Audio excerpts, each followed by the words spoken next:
The subject of this video is my travels and my investigations, my efforts to trace the migration routes of the Igbo people.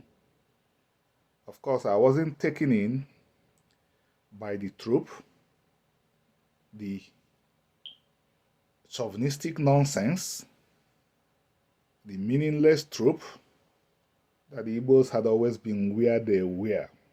That's nonsense. So, after looking at the culture of the Igbos and confirming that it is the culture, or it was the culture, because I'm talking about what happened 17 to 18 years ago, that it was the culture that the biblical Israelites practiced, I decided to trace the migration routes of the Igbos, and I actually went into the desert. It wasn't dangerous in those years. There were not many terrorists in the Sahara. So I left from the border between Nigeria and Niger, swung west, passed through Niger, went into Mali, passed through a little corner of Mauritania, swung into Morocco. As I traveled, I asked questions, and I kept on learning. I swung backwards, entered even Chad, spent a lot of time in northern Nigeria, and one question was uppermost on my lips. Did you have Yehud in your midst? I got very interesting responses. It was almost always, yes, we had them. But in a village between Nigeria and Niger, as I was coming back, I got the most interesting response of all. They said we had Yahud, but they were driven away. I tried to find out more about the Yahud, since what they had was through oral traditions. They only said what they remembered. They were particular that the Yahud, their ancestors told them about, were like the Igbo. I said in what respect? They said they like to buy and sell things. Interestingly, the Igbos are the merchant class of Africa.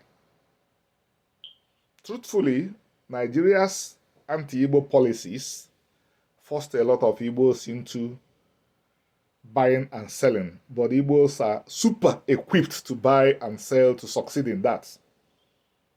They have a business scale honed to make them super successful in buying and selling. I tucked this information away, and I had written about it.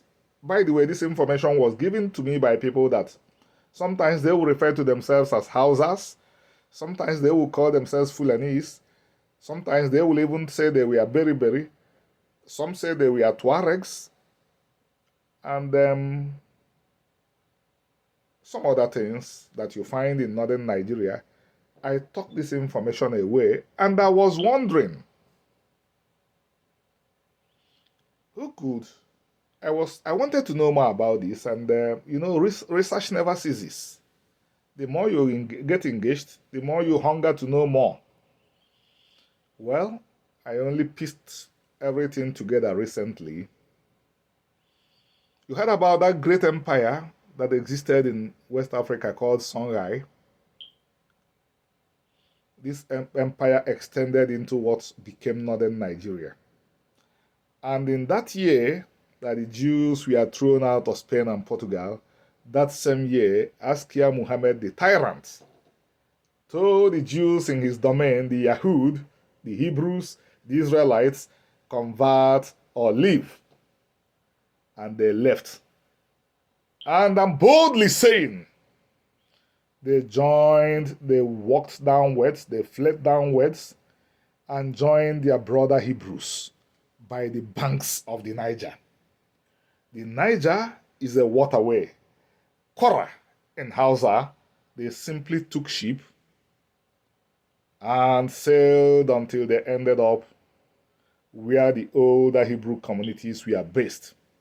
I reported on this on Facebook, and my brother Mirichika Lawrence Chukwu says you can see why he gets angry when people that have not done research, people that should know better, try to dispute what Remy Ilona, says he gets angry with them because he knows I've been in the field. And glory be to Chukwu, there is evidence that I have been in the field. 20 books and I'm not yet starting. I'm going to make films, but 20 books and I'm just starting. And I repeat, I'm going to make films.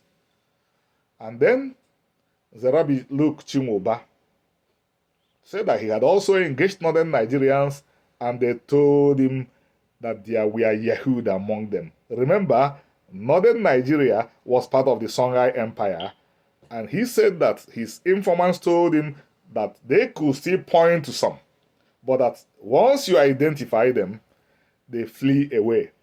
So, Igbo people,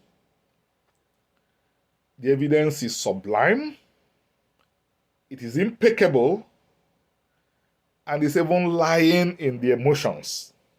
All the law, Iho, of the Igbos talk about droughts, where the Igbos have been since at least 1,500 years, or let me say what I can defend, 1,000 years, there is no history of droughts. Igbo land has never suffered droughts. It has rainfall up to 8 months in a year or more, yet all the Iho talk about droughts. When there was droughts, all the birds went to heaven, and almost all.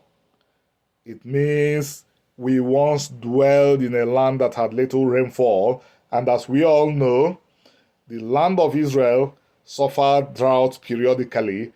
That was why Abraham, the great Hebrew, the man born in Ur of the Chaldeans, while I was born in Ur of Ozobo, Uru Okwe, periodically journeyed into Egypt. So, let us keep bringing it out. A lot of things that are hidden, not only from Igbos, but from humanity, will be laid bare as this research continues. Thank you, everybody.